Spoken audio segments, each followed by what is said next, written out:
All right, guys, it is Wednesday. I think it's the 4th, 2021. Anyway, my back is it still hasn't gotten really good. One day I thought it was okay, and then I mowed the yard with my riding lawnmower, which beats the living crap out of me when I'm mowing. My yard has mole holes and low spots and everywhere, so it pretty much jarred the crap out of me. So it got it all fired up, so I was down for another day and a half. And then I come out and done that. So this is not the proper way that you would, set up a frame to paint it.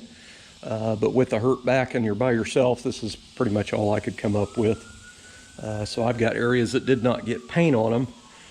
But if you've ever painted a Tri-5 Chevy frame at your house, in your driveway or garage or whatever, it is one of the probably the most difficult thing to paint, in my opinion, because there is no way that you can paint all four sides of a chassis and get up inside all the nooks and crannies of everything without getting dry spray, because there's no way to flow all of it all the way around. So now, in my opinion, the winter time when it's really, really cold, that's the best time to paint a frame, in my opinion. But anyway, there's a system that I usually do when I paint these frames.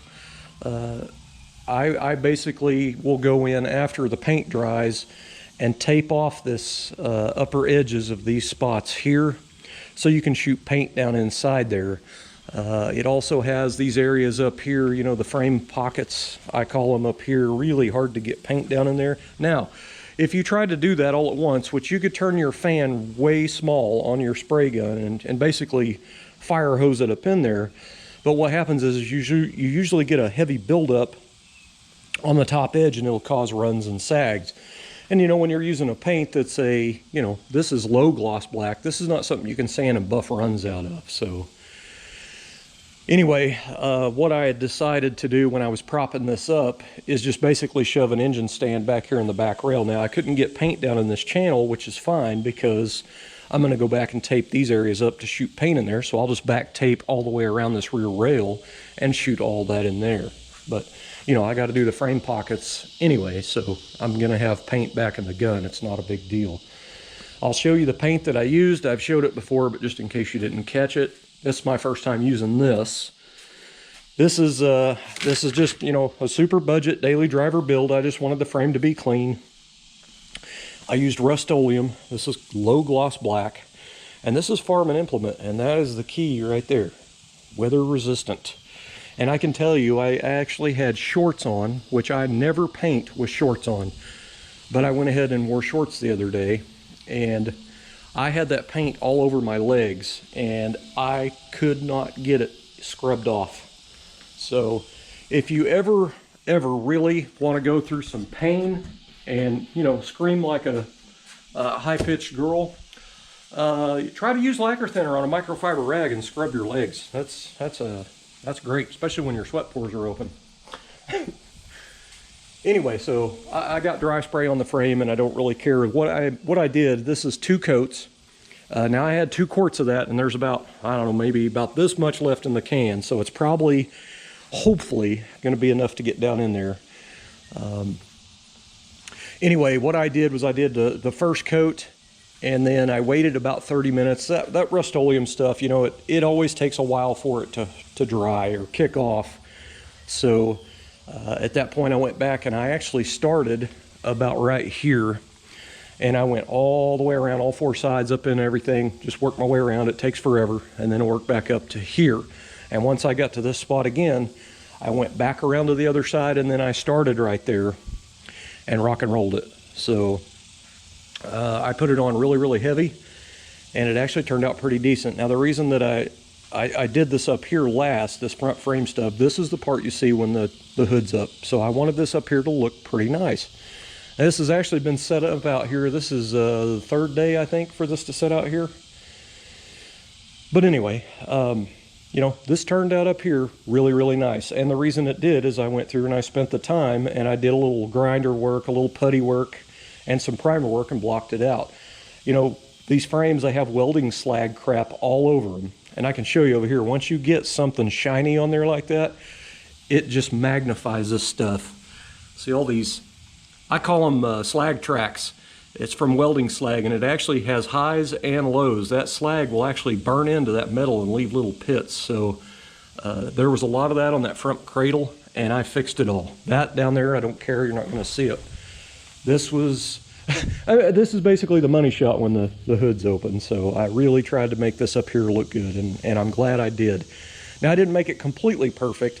You know, I left, you know, some indents here from where it was pressed in the, when they made it, you know, the press lines or whatever, stretch lines. But, you know, everywhere else, these top rails, all this stuff, it turned out good, man. I'm pretty happy with it.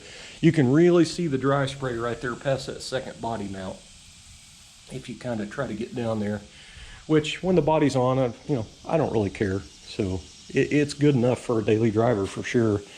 Now it's got dust all over it from sitting out here for 3 or 4 days, but anyway, I went to the second body mount because your forward one right there actually goes on here, but you can actually see the side of it going down through. So see how that frame kind of is kicked out there? So that's why I went to that second body mount, which is this one. But anyway, frame's painted, I'm pretty happy with it. It's definitely not the way that I would paint a frame.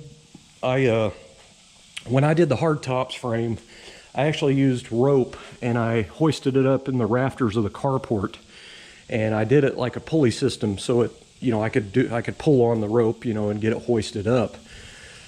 But with my back messed up, I had to do it with my engine hoist and this janky setup here, which if this thing was bumped, it would probably fall. I mean, this 2x4 is leaning way down.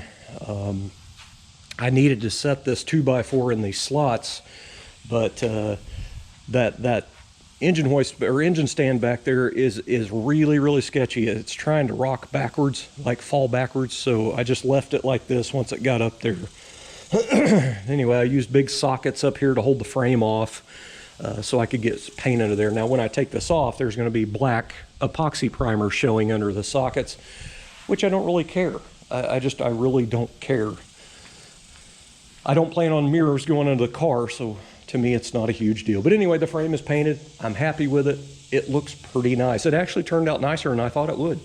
And I think the whole key to making it look as nice as it did is doing the prep work, you know, sanding it down and blasting areas of it that you normally wouldn't be able to get to. But I am in love with it. It will work. So anyway, at this point, this frame is ready to be put away. So I can get back on the hard top. It is killing me to get on that hard top, but so I'm pretty much done with the 4-door for now. But I ended up getting the 4-door. If you remember, this is how I hurt my back, my body cart under here. I tried to make a go at getting it in my fenced area, out of sight, out of mind, but the caster sunk into the ground out here and left pretty big craters in there. So, you know, it sunk up there pretty good. That's about that far. You know, I had a hold of this pull strap right here, a ratchet strap, and I was yanking on that everything I could, and then I went to the back and I lifted up the back, and that's when my back went out. So I ended up taking a tow strap and wrapping it around the rear of the frame cart and put it on the hitch ball in the back of my truck, and I yanked it up here on the concrete. So now when I get this mess torn down, I can roll the 4-door body back up here. So that'll be kind of nice. I'm going to roll it up here pretty far, pretty much as far as I can get it up into here, and then that way I can still get my truck. Hopefully I can get up to at least the cab up underneath the carport, so the sun's not in the, you know, heating it up inside for me. So anyway, what else? I did make an attempt to try to work on my hard top. I was going to drain the fluids and get some of the stuff removed from the engine. This was a few days ago. I woke up and my back was sore, but not too bad. So I took some pain pills and I come out here and got started pushing the car back. And I pushed it out there about 6 or 7 feet, and I got my engine hoist out. Then my neighbor shows up with his brother, and I am not kidding. I think it was around 3 to 4 hours they were here bullshitting. So nothing got done. By that time, it was getting close to lunch. It was already probably 90 degrees outside, and I was soaked with sweat. So at that point, I got pretty irritated. Had him help me push the car in, and then I closed the door and went in the house, took a shower, and that was it. I was down. So I've said it a few times before. I don't mind people coming by to check out the car, or see what's going on, but come on, man. That's a long time to be out here, taking my time, basically. And I hate to sound like a jerk, but, come on. I mean, it's true. If somebody's working on something and you go bug them, they're not going to get any work done. I mean, you got to think about it on the other side of it. So anyway, today I kind of wanted to get the coolant drained and maybe get the core support and everything removed from the body. But I've got a lot of this stuff out here. I actually had to clean up I have a 3-bedroom house, but one of the bedrooms in particular is really, really full of car parts, if you can imagine. I had my fenders in there, I've got my doors in there, and all this stuff that takes up a lot of room. So I tried to clean up and move stuff in there to get stuff out of the way to be able to have room to walk in there to get parts, because I ended up having an area that I needed to get to, but I had to remove like 25 items to get to it. So I'm still not finished with it. Once my back starts getting a little achy, I just stop. I completely stop where I'm at right there, and that's it, because I don't want to, push it and get it messed up, because for whatever reason, after this time I've heard it, it's taken a lot longer to get better than normal. So a little nervous about it now, but I probably do need to go back to the doctor and have it checked out again, because it's been years since I went over there and had it checked out. But I have a thing about hospitals and doctors. When I was really, really young, I was at the hospital a bunch. So it just, I don't know what it did to me. It did something to me, I just don't like going. Let's just say that. I just do not like going. Anyway, and now, when you're almost 50 years old, or I am almost 50 years old, when you go to the doctor, and it's been as long as I have, guess what? I get to drop my pants and bend over. That does not sound like a good time to me. So I'm going to have to suck it up and just go for it, I guess. But anyway, guys, that's the update. Sorry to take you on a kind of a health rant. I mean, other people have it worse than I do with back problems, so I shouldn't even be griping. That's the way I try to look at it. So there's always somebody that's got it worse. So at least I can get out here and paint something or do little stuff like this. There's people that can't even do it. So I should be glad for what I can do at this point. But anyway, frame's painted, and I haven't heard anything from the machine shop on the 400 small block, which they told me it was going to be 2 weeks, which we all know that's going to be longer than 2 weeks, but it is what it is, but which I'm clearly not even ready for it anyway. So I did go through and made sure my paint was still good and everything that I used on this engine.